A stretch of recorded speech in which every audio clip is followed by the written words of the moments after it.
warahmatullahi wabarakatuh.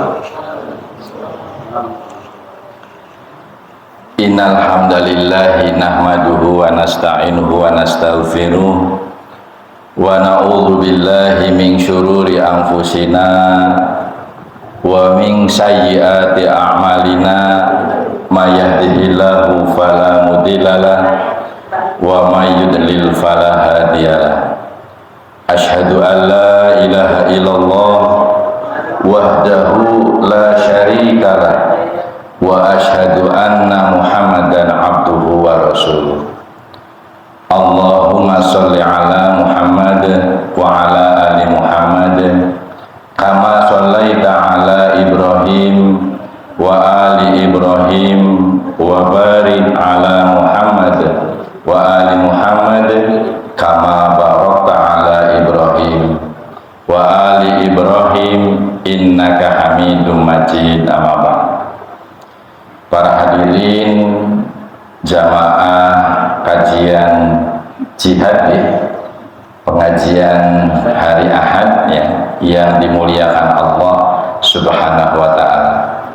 Pertama, ba'da salam kita memanjatkan puji syukur alhamdulillah yang karena nikmat Allah lah kita bisa hadir di tempat atau majelis yang insya Allah penuh dengan barokah Allah Subhanahu wa ta'ala.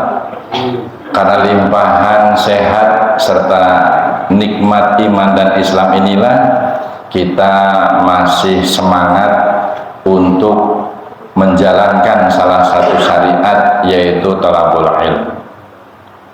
Salawat dan salam semoga Allah limpahkan kepada Nabiullah Muhammad sallallahu alaihi wasallam, kepada para keluarga, istri-istrinya, para sahabatnya, dan insya Allah kepada kita semua selaku pengikut yang setia menjalankan syariat agama Islam ila yaumil qiyamah. Amin ya rabbal alamin. Para hadirin jamaah jihad yang dimuliakan Allah, seperti biasa kajian pada pagi hari ini saya akan menyampaikan lanjutan The Silent Killer ya, yang sudah disampaikan yang lalu. Ada hipertensi, kemudian hiperlipidemia, kemudian gula darah, dan sekarang yang sering disebut dengan asam urat. Nah, kalau cerita asam urat sering kita tergiring atau memiliki pemahaman semacam mitos. Semua bentuk yang bersifat pegel, tidak nyaman pada persendian, serta ketidaknyamanan yang disebut pegel, emar, kebas, dan sebagainya itu mesti merujuk dengan istilah asam urat. Nah, untuk lebih kita mengenal dengan asam urat, mari kita cermati. Ini Al-Quran itu memberi tuntunan supaya kondisi tubuh manusia itu harus berada pada posisi fisiologis. Posisi fisiologis itu adalah posisi normal, posisi yang betul-betul diharapkan, kondisi yang ideal oleh kita sebagai manusia yang konon mungkin secara umum pengen disebut manusia yang sehat ya. Nah, ini kalau yang baru ini mungkin pengertian sehat ini juga dulu luas ya Pak, bukan hanya sekedar waras atau terbebas dari cacat, tapi melibatkan berbagai macam unsur ya. Nah, ini kalau kita balik ke belakang, tapi mudah-mudahan yang materi sudah pernah dipaparkan bisa untuk menjadikan acuan. Berarti kalau kadar asam urat meningkat itu berarti kondisi patologis. Masih ingat ya patologis ya? Patologis berarti lawan dari kondisi yang bersifat fisiologis. Artinya Asam urat itu adalah kondisi di mana badan kita itu memiliki ketidakwajaran atau yang disebut berpenyakit. Nah, jauh sebelum kita berbicara tentang asam urat, mari kita simak Quran surat Al-Baqarah. Ini surat kedua ya, ayatnya 195. A'udzubillahi minasyaitonirrajim wa anfiqu fi sabilillahi wa la tulqu bi aidikum ila tahlukah wa ahsinu innallaha yuhibbul muhsinin. Nah, ini mohon dicermati maknanya ya. Dan infakkanlah hartamu di jalan Allah, dan janganlah kamu jatuhkan diri sendiri ke dalam kebinasaan dengan tangan sendiri, dan berbuat baiklah, sungguh Allah menyukai orang-orang yang berbuat baik. Apa korelasi dari ayat ini ya? Kita sebagai muslim ini diperintah oleh Allah wa anfiqu fi sabilillah, dan infakkanlah, belanjakanlah ya, atau keluarkanlah hartamu di jalan Allah.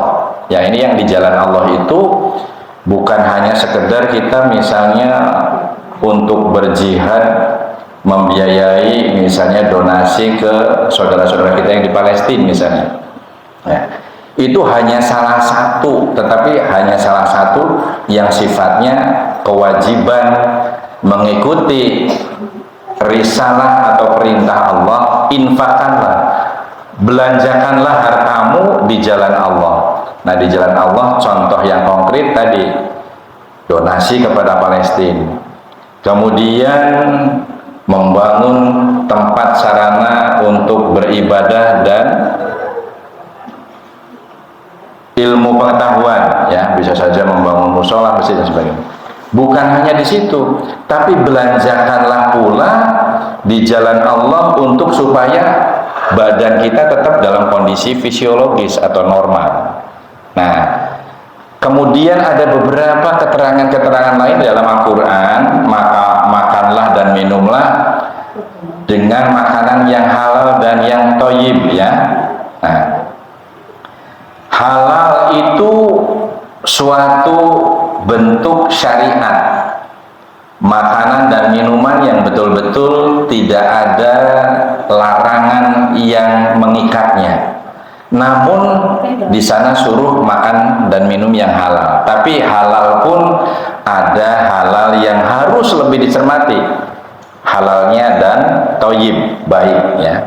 Nah, contoh sebelum berbicara asam urat, ada makanan-makanan yang sangat halal, tetapi bagi orang-orang yang sudah kadar asam uratnya meningkat, itu berarti kita tidak boleh membelanjakan ya, dalam tanda kutip, hartamu ya, supaya badan kita itu tidak mengalami gangguan kesehatan. Misal satu contoh ya, udang, kerang, kepiting, cumi-cumi, rajungan, kemudian daging yang berwarna merah, itu adalah sesuatu yang halal ya. Yang haram itu kan jelas babi ya, kemudian darah dan sebagainya, itu kan jelas halal. Kita cerita yang halal saja, kalau tidak thayyib berarti tidak boleh dibelanjakan untuk dikonsumsi bagi orang-orang yang tidak berkebutuhan.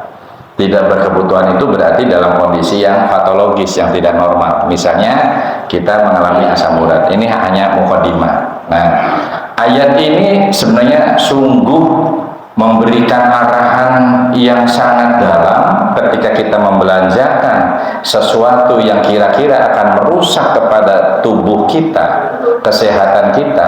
Ini sungguh sangat dilarang ya, karena Allah itu menyukai orang-orang yang suka berbuat baik. Nah, berangkat dari ayat ini, mari kita masuk kepada materi tadi, asam urat ya. Karena asam urat itu harus diwaspadai. Asam urat itu bisa menyebabkan komplikasi penyakit yang sangat-sangat berbahaya. pemahaman ini yang sering keliru diterima oleh masyarakat kita, hanya sesuatu penyakit yang pegel, pating greges. Padahal pegel-pegel itu bisa terjadi pada orang yang demam, pada orang yang kena flu, batuk, pilek juga kalau disertai dengan demam itu pegelnya luar biasa. Nah, namun kesalahan besar itu pegel-pegel akibat kerja keras, akibat olahraga pun oleh masyarakat sekarang kadang-kadang dihukumi seperti mengobati asam urat. Kita gampang atau lebih sering menyalahgunakan apotik sebagai tempat membeli obat tanpa diperiksa terlebih dahulu. Nah, memang ini suatu regulasi di negara kita, sistem pengawasan obat itu sangat lemah. Yang dulu apotek itu berfungsi bisa melayani obat ketika sudah ada resep dari ahlinya, bisa dokter, bisa perawat, bisa bidan. Tapi sekarang tamengnya apotek, namun belum diperiksa oleh ahlinya, hanya cuma dengan modal punya uang, datang dengan menyebutkan keluhan, dengan mudah kita bisa memperoleh obat. Sehingga sekarang banyak sekali masalah-masalah kesehatan yang justru akibat dari ayat tadi, kita salah membelanjakan atau menginfakkan harta kita di jalan yang keliru, ya.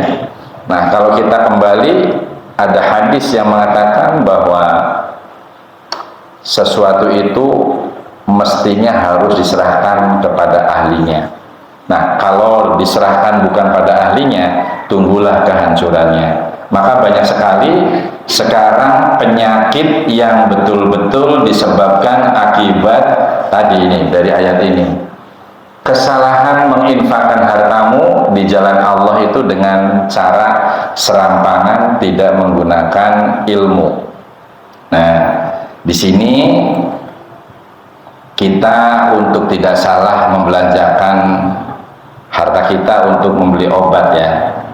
Ini perlu kiranya kita mengetahui tentang asam urat. Nah, jadi ini kenapa asam urat harus diwaspadai? Karena akan menimbulkan penyakit yang sangat berbahaya. Nah, mungkin kita harus mengetahui apa sih yang dimaksud dengan asam urat, ya. Nah, ini kalau asam urat, nama lainnya tuh ada yang disebut ya asam purin atau urik asid dan sebagainya, itu ya istilah medis. Namun yang sering didengar oleh kita ini yang disebut penyakit asam urat ini ada definisinya, ya. Penyakit asam urat atau gout, ya, adalah kondisi di mana dapat menyebabkan nyeri yang tidak tertahankan, nyeri yang sakitnya itu sangat menyiksa, ya. Kemudian ada tanda-tanda pembengkakan, ya. Ada tanda-tanda rasa yang panas di persendian. Nah, ini karena memang terjadi semacam tanda-tanda peradangan. Di sini ada orang kesehatan, ya. Tuh, jadi kalau orang yang mengalami infeksi itu ada tanda-tanda rubor, dolor, kalor, dan fungsiolesa. Nah, ini mungkin kalau ada orang kesehatan, ini mirip dengan yang dirasakan oleh penderita asam urat, ya. Jadi rubor itu ada bengkak, ya. Dolor itu sakit, ya. Kemudian ada juga yang namanya demam, panas dan sebagainya, ya. Namun yang paling sering terserang untuk kondisi asam urat ini adalah sendi jari tangan, kemudian lutut, pergelangan kaki, dan jari-jari kaki, atau yang disebut metatarsal atau jari-jari ini kaki kita, ya. Coba yang mulai usia 50 ke atas biasanya itu sering ada rasa nyeri di daerah jari-jari tangan dan jari-jari kaki, kemudian lutut sering pada pegel. Nah, mungkin ada baiknya sudah mulai kita berhati-hati untuk mengetahui ini pegel akibat olahraga atau bekerja, ataukah pegal yang bersifat patologis. Karena kalau pegel habis olahraga, seharian bekerja, itu namanya pegel-pegel fisiologis. Mudah disembuhkan yang fisiologis itu, pegel-pegelnya itu dengan mengulang pekerjaan yang serupa. Kita habis olahraga pada pegel ya, jangan berhenti di situ, besok paginya kita olahraga dengan yang serupa, ya. Atau untuk menghindari sakit yang berlebih pada kondisi pegel-pegel fisiologis, kita melakukan peregangan saraf, kemudian otot dan sendi. Mungkin kalau ada bapak ibu guru yang di bidang olahraga ini ngerti ya. Ada beberapa olahraga untuk relaksasi setelah kita bekerja dan berolahraga yang bersifat keras. Nah, para hadirin yang dimuliakan Allah, mari setelah kita mengenal definisi asam urat, nah ini gejalanya ini persis seperti di layar nih, di gambar ini ya. Ini gejalanya tuh kaki seperti ditusuk jarum atau paku yang lebih besar itu ya. Kalau senit-senit dengan senot-senot benten ya Pak, itu kalau yang ringan tuh baru senit-senit itu seperti jarum. Nah, tapi kalau sudah cetut gitu ya, itu sudah seperti ditusuk paku, itu sudah mulai tanda-tandanya semakin berat. Nah, itu di jari kaki. Kemudian selanjutnya jari-jari seperti ditusuk jarum pada tangan ini ya. Nah, kemudian betis terasa kram atau seperti kram. Kalau yang sudah kram itu berarti sudah terlalu berat. Kemudian lutut itu ngilu ya. Ngilu itu sakit yang berbeda dengan kita ketika kita misalnya dicubit itu ya. Tapi ngilu itu gimana? Susah didefinisikan ya. Tapi mungkin ngilu itu adalah sakit itu macam-macam Pak. Ada sakit yang berupa seperti dipukul oleh benda tumpul, ada sakit yang seperti ditusuk oleh benda yang runcing ya, ada juga sakit seperti yang terbakar, ada juga yang sakit yang terasa seperti digigit. Nah, ini kalau ngilu itu mungkin bagi yang merasakan pegelinu ya, ada istilah pegelinu, ada unsur pegal, tapi ngilu banget sakitnya itu di lutut biasanya. Nah, kemudian ini ada tanda-tanda kalau yang sudah parah itu sakit parah pada malam hari. Jadi sakit pegel-pegel dan nyeri ngilunya itu akan bertambah berat ketika kita mau tidur atau istirahat malam hari. Nah, beranjak ke yang lebih berat itu biasanya tadi ada tanda-tanda pembengkakan. Para hadirin yang dirahmati Allah ya, untuk mengenal lebih dalam ya asam urat yang di tangan ini biasanya sering terjadi sakit di pergelangan tangan, kemudian jari-jari tangan, terasa kaku telapak tangan. Jadi kalau digerakkan, ada nggak Pak yang sering pernah kita misalnya menggerakkan ini Pak, ketika mau dibalikan lagi ini baliknya tuh susah sampai bunyi cekluk gitu ya. Nah, ini sudah mulai tuh waspada ya, itu sudah masuk ke grade yang lebih dalam. Kemudian bila asam urat di bahu dan di leher ini terasa kaku sakit dari tangan hingga bahu merasa pegelinu, pada leher seperti yang kaku kuduk ngertos nggih, kayak sing bantalan gitu nggih. Nah, itu sering terjadi seperti itu.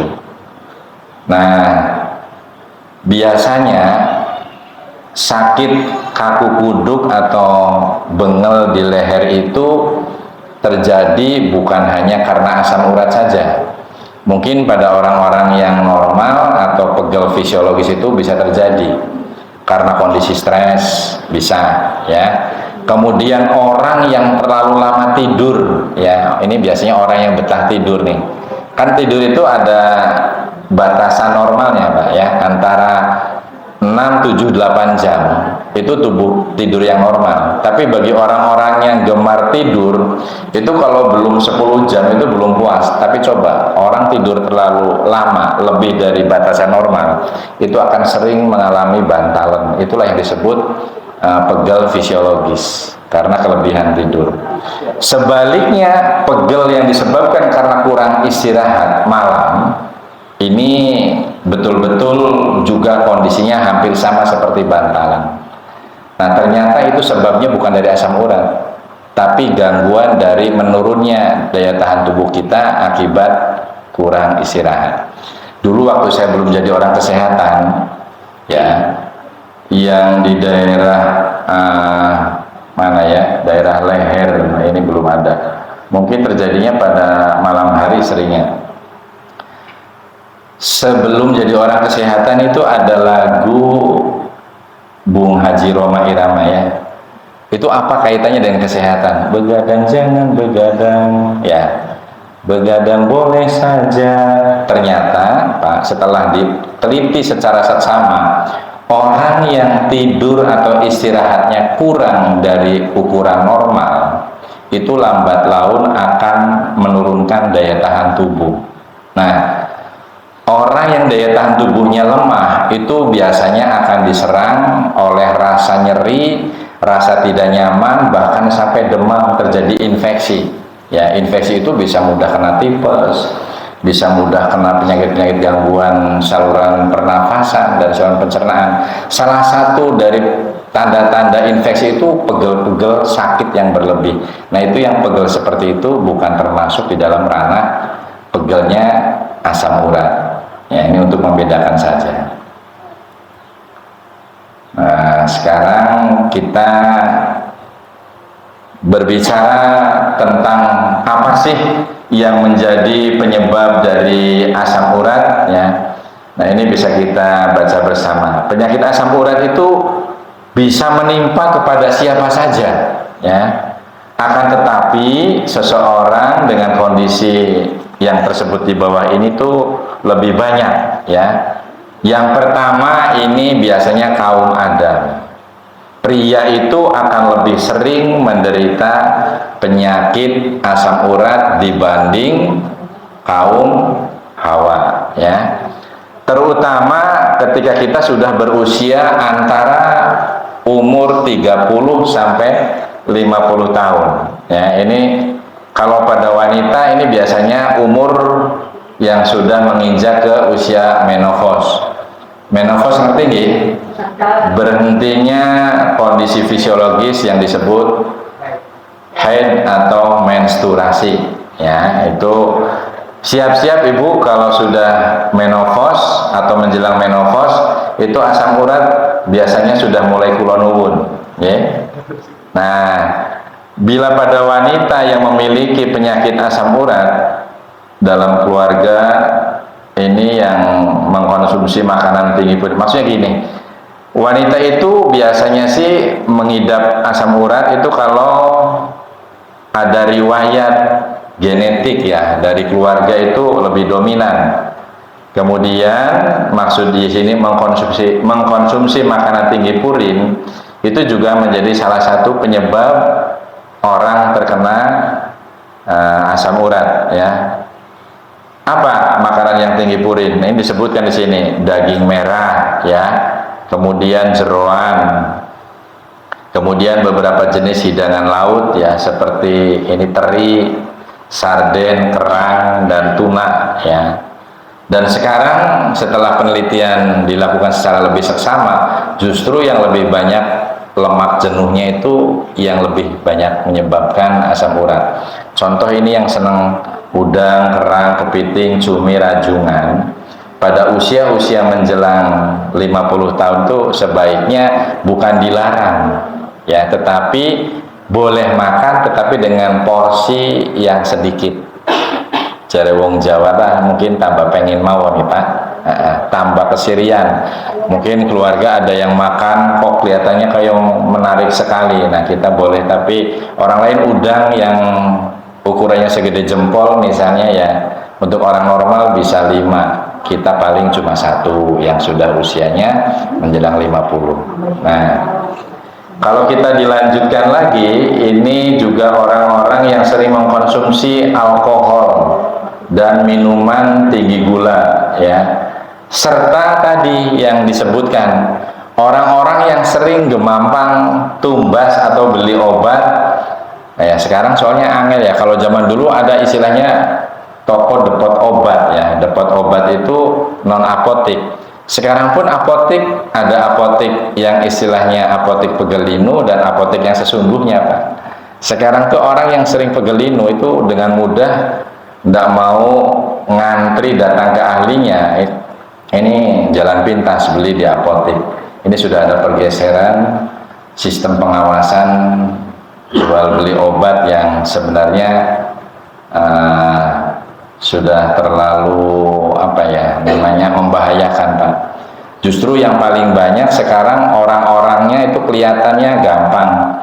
Kalau misalnya kita melihat saudara kita misalnya ada yang gemuknya gemuk kayak apa ya, pada gembil gitu, gembil, kemudian kantong matanya itu bengkak bagian bawah, badannya gemuk, buncit ya, tapi tangan kakinya kecil-kecil.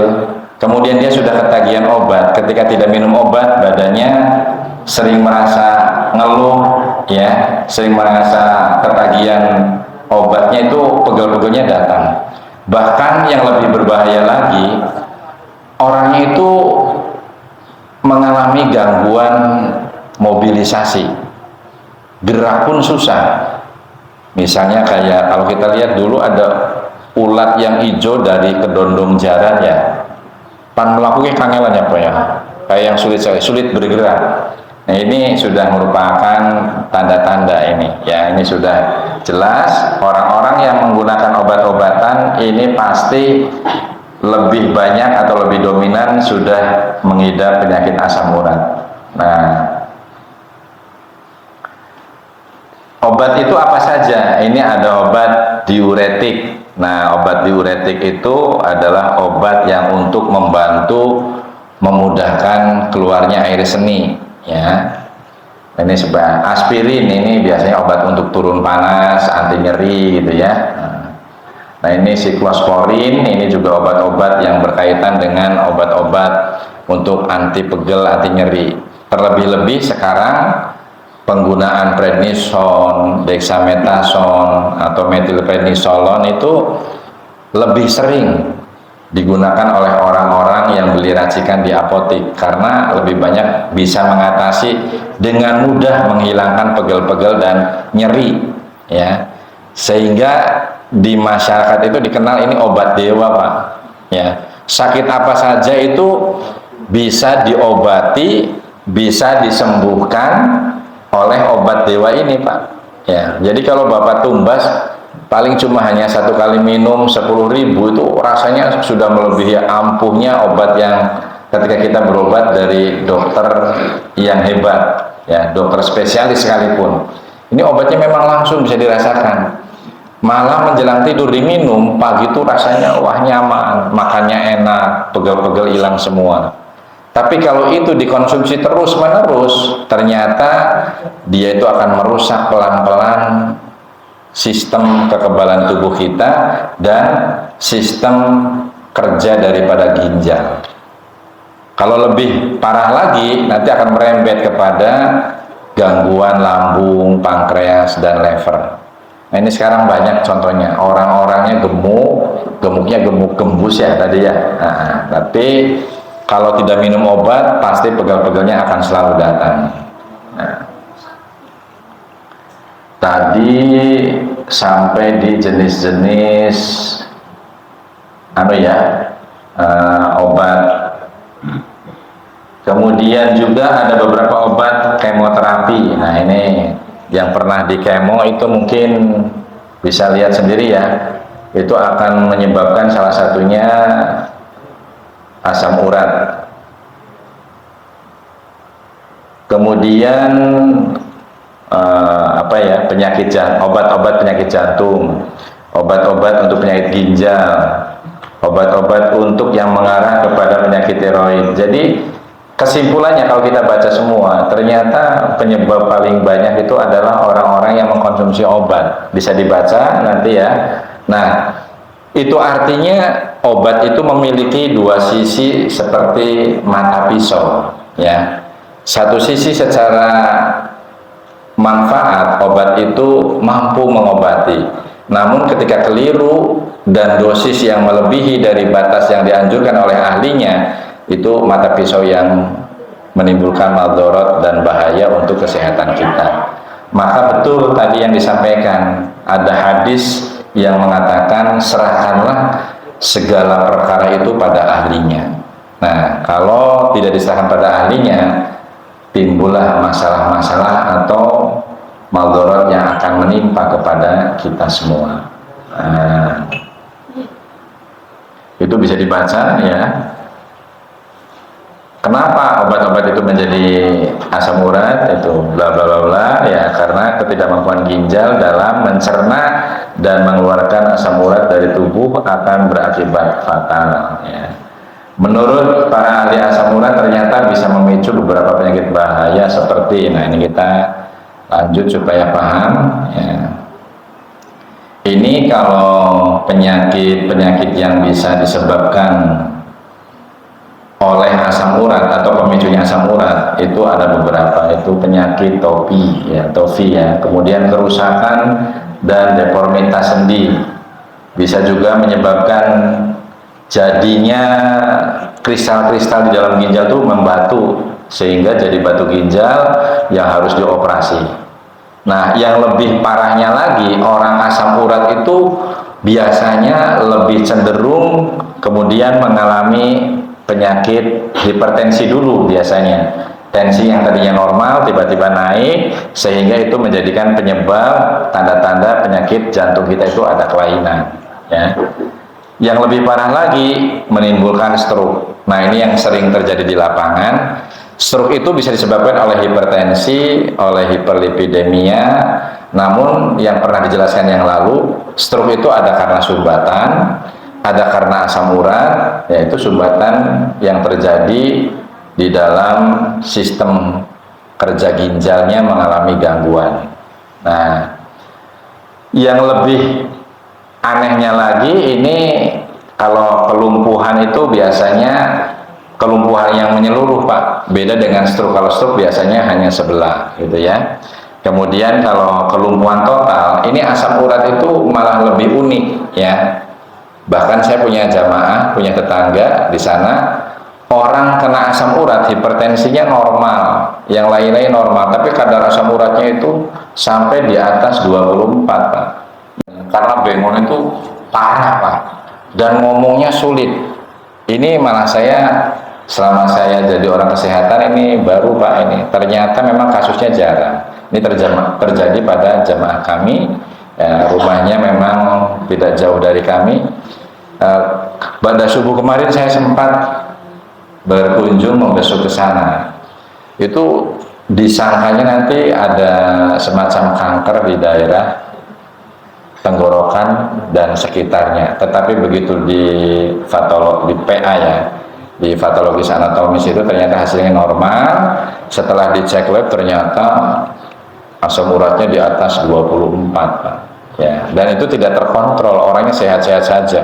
Ganteng, orangnya gede tinggi, dan tidak ada hipertensi, tidak ada apa. Nah, ini kelumpuhannya justru malah di mulut. Tapi kalau yang lumpuh total, jadi badan sehat kayak orang normal, tapi tangan dan kaki itu mengalami kelumpuhan, tidak bisa bergerak sama sekali. Itu juga terjadi pada kondisi asam urat. Maka hati-hati. Biasanya ini karena betul-betul konsumsi obat yang terlalu berlebih kalau yang lumpuh total seperti ini. Nah, masalah mental, orang-orang yang sering minum obat ini biasanya juga mengalami asam urat yang langsung meningkatnya drastis ya. Kemudian terjadi gangguan mental. Gangguan mental di sini itu orangnya biasanya mudah cemas, mudah gelisah, mudah emosi, mudah marah dan sebagainya. Karena rasanya nggak nyaman, Pak. Jadi dia mudah apa ya, mentalnya itu temperamen, yang tadinya sabar, penyantun itu setelah mengidap penyakit asam urat itu gangguan mental itu terjadi. Yang lebih lanjutnya, kalau sudah ada gangguan mental, biasanya ada orang gangguan mental begini. Orang yang mau tidur ketika sudah terjadi gangguan mental akibat asam urat, itu sering buruk sangka orang. Ya, misalnya ada orang lagi ngobrol di depan rumah, dia tuh mudah sensitif. Ya, tuh orang ngerasani saya, mungkin saya karena kakinya pincang, jalannya sudah tidak bagus seperti orang lain, itu orang menghina saya dan sebagainya, sehingga itu sampai membuat susah tidur. Nah, ini kaitannya memang unik ya. Dan yang paling lebih banyak diderita di Indonesia itu asam urat lebih cenderung kepada pengeroposan tulang.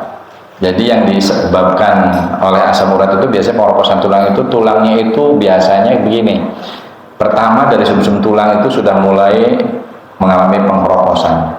Lama-lama permukaan tulang secara keseluruhan itu rapuh. Jadi kalau jatuh kepleset itu mudah patah tulang. Dan ini sering terjadi pada kaum hawa, pada ibu-ibu Pak, dibandingkan laki-laki. Kenapa? Karena kondisi kalsium, fosfor yang ada pada tulang ibu itu sudah terbagi pada saat ibu-ibu melahirkan putra-putrinya. Jadi ini adalah salah satu jihadnya, pengorbanannya seorang ibu ya. Melahirkan anak itu berarti membagi. Ya, secara gampang ini gini. Tulangnya punya satu ya, kemudian setelah melahirkan anak jadi tulangnya terbagi kalsiumnya untuk anak-anaknya. Nah, namun pada ibu-ibu yang mengalami pengeroposan tulang ini biasanya hanya sedikit terjadi akibat asam urat, tapi lebih banyak karena terbagi melahirkan anak-anaknya. Hanya saja asam urat yang sedikit jumlahnya itu akan membuat lebih berat penderitaannya kepada kaum hawa. Itu maksudnya seperti itu. Nah, maka pada ibu-ibu yang berusia sudah mendekati 50 tahun dan sudah melewati 50 tahun, hati-hatilah kalau lewat atau ketika kondisi di tempat-tempat yang licin, terutama kamar mandi. Rajin-rajinlah membersihkan kamar mandi, toilet, kemudian pokoknya yang berkaitan dengan tempat yang sulit dilewati harus hati-hati. Dan jangan malu-malu menggunakan alat bantu kesehatan seperti tongkat dan sebagainya Pak. Nah, zaman dulu nggak mesti harus pincang pakai tongkat Pak. Ya, mestinya kayak kita yang sudah berusia melewati 50 tahun kemudian sudah mengalami gangguan pegel-pegel dan sebagainya, sudah perlu menggunakan alat bantu kesehatan seperti tongkat gitu ya. Itu maksudnya untuk alat bantu ketika di tempat licin atau di tempat yang sulit, untuk apa ya? Kalau orang Sunda namanya ngembing. Ngembing itu apa? Untuk apa Pak namanya? Pegangan ya, pegangan supaya alat bantu jangan sampai mudah terjatuh. Nah, kita lanjut ya. Oh, udah selesai berarti ya. Nah, ini perhatian.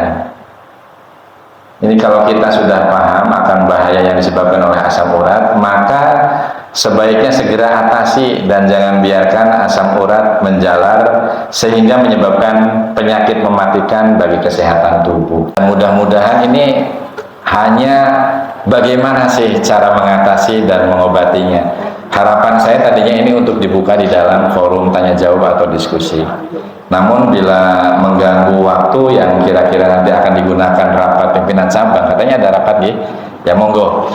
Kalau misalnya memang dirasa waktu ini akan digunakan untuk rapat, mungkin saya tanya jawabnya masih 30 menit. Ini seputar penata laksanaan atau mengatasi apa sih langkah-langkah strategis yang bisa diambil untuk mengatasi asam urat atau mencegah asam urat. Karena yang belum berusia di bawah, artinya begini, yang di bawah 50 tahun itu mungkin ini sifatnya mencegah. Kan jare wong Tanjung itu lebih baik sedia payung sebelum kehujanan, atau preventif itu lebih mulia daripada kuratif. Yang namanya mencegah itu lebih baik daripada mengobati. Itu saja yang bisa saya sampaikan, mudah-mudahan ada manfaatnya, dan mohon maaf bila ada kurang-kurang, bila ada salah-salah. Saya manusia biasa yang kebetulan tingkat stresnya karena dipanggil oleh Bawaslu, dipanggil oleh unsur-unsur terkait tentang capres dan cawapres, ini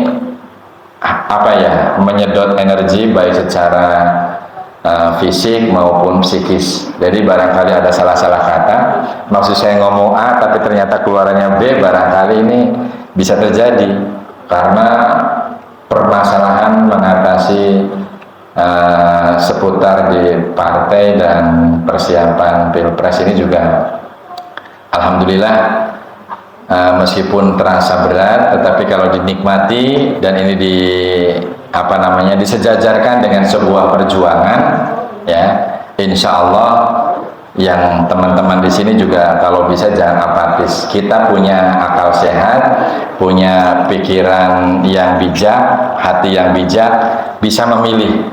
Ya, kita tidak boleh mengarahkan ke salah satu nama, tetapi monggolah memilih imam, apalagi pemimpin untuk berbangsa dan bernegara. Ini insya Allah adalah salah satu syariat yang diajarkan oleh Al-Quran.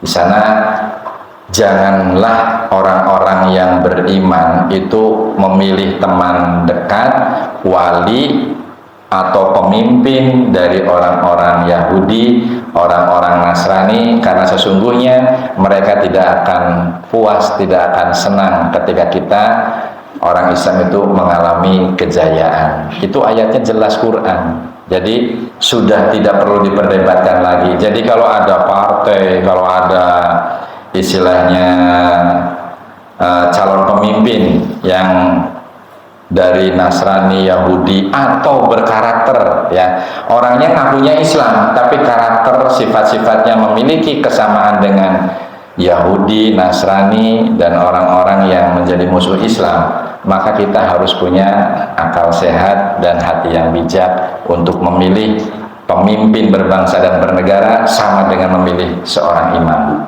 Ya, hukumnya begitu. Begitupun capres, cawapres, gubernur, bupati, rujukannya sama. Monggolah di dalam Quran surat Al-Maidah ada beberapa keterangan tentang ayat-ayat seputar ini. Jadi kalau kita yang tidak diperbolehkan di tempat ibadah itu menyebutkan nama atau politik praktis yang menggiring ke arah yang lebih, misalnya partai A, partai B dan sebagainya. Tapi biasanya Muhammadiyah itu tidak berpolitik, Pak.